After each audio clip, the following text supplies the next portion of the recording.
High guys, so first priority goes to my feed check and it's 10 on 10.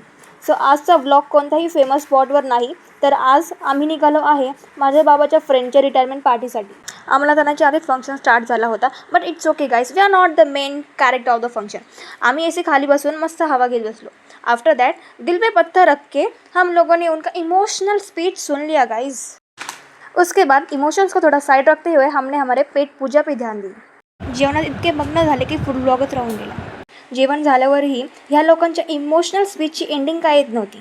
यानंतर काही सेकंडसुद्धा मध्ये थांबू शकत नव्हते, कारण डोक्यात आणि हृदयात ह्या लोकांच्या इमोशनल ड्रामासाठी जागा उरली नव्हती. बाहेर येऊन नाशिकच्या 35°C झुला झुलती हुई मी स्वतःला थोडं कूल डाऊन करते.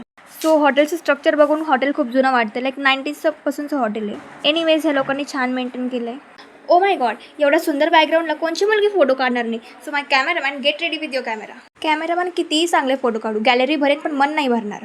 सो तुम्ही लोक विचार करत असाल मी मास्क का लावले. डोंट वरी गाईस, मला काही नाही झालं. माझ्या बाबांना नॉर्मल मायनर ऑपरेशन होतं, त्यांना ॲडमिट केलं, सो त्यांना भेटायला आलतो. सो गाईज, हे जी बिल्डिंग दिसते मोठी, ही कार्स पार्किंगसाठी बिल्डिंग आहे. So this is all for the day. Bye guys.